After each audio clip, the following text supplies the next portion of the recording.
Your home is your castle, and you have the right to defend your family in your home. And right now, unfortunately, that is not the case. You know, our purpose as conservatives is to bring back a country where hard work gets you a beautiful house on a safe street under our proud flag. That when you come home and put the key in the door and you turn it, you're filled with peace, knowing that you can leave all of the day's troubles behind.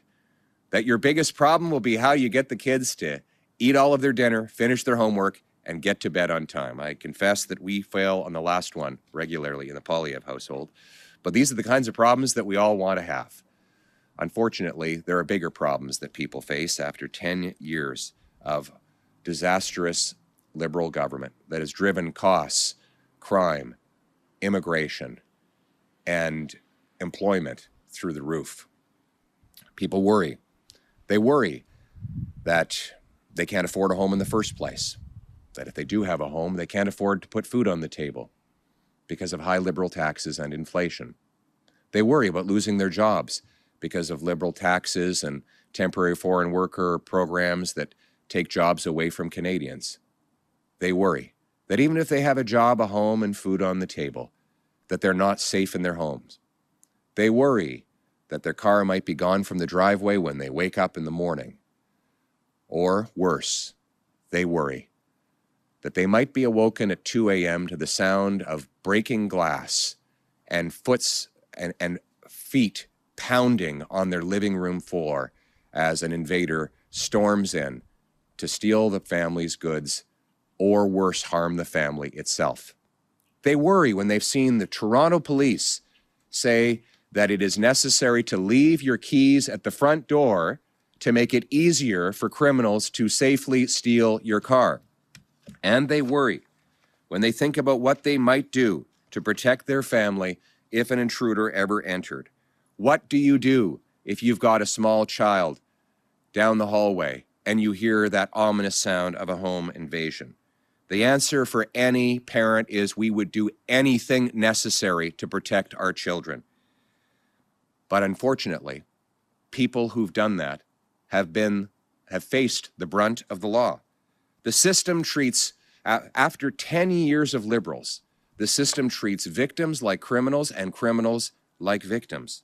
Back in 2019, 3 masked intruders, one armed with a sawed-off shotgun, broke into a residence in Collingwood. Cameron Gardner and his girlfriend were tied up. When they finally freed themselves, they struggled with the intruders. The attacker's gun went off twice, striking 2 of the attackers. One escaped.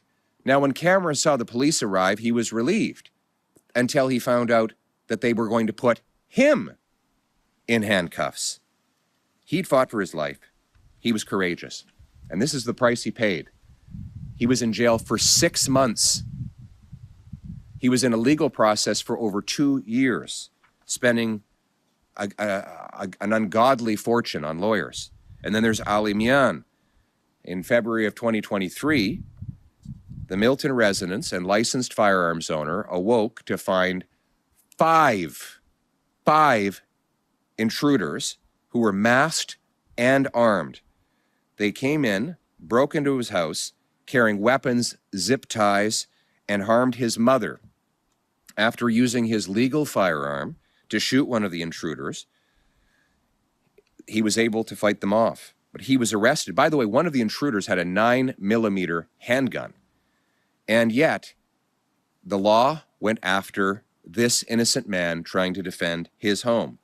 He had to post $130,000 in bail for defending his family.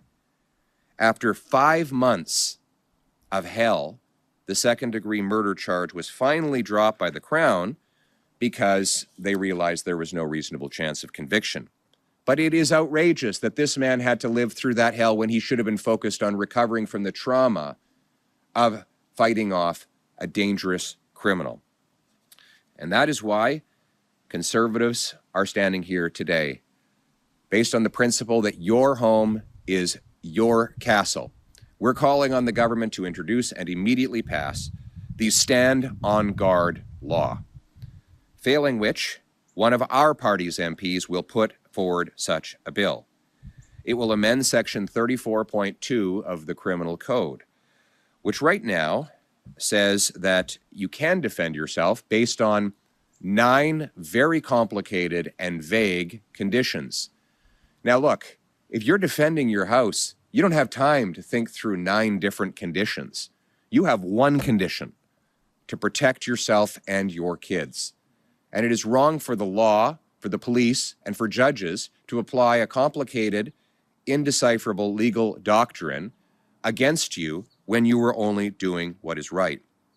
Our amendment instead will change Section 34.2 of the Criminal Code to say that the use of force, including lethal force, is presumed reasonable against an individual who unlawfully enters a house and poses a threat to the safety of anyone inside.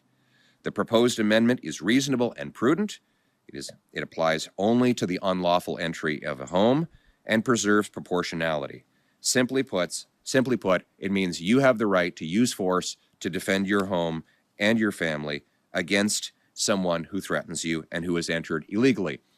This bill will also put Canada in line with other developed, civilized countries.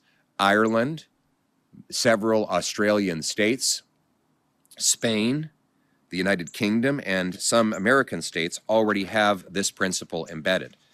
And it will make sure that Canadians are treated right for a change. We think that our role in this Parliament is to put forward good ideas. And so my message to Mr. Carney is steal our best ideas.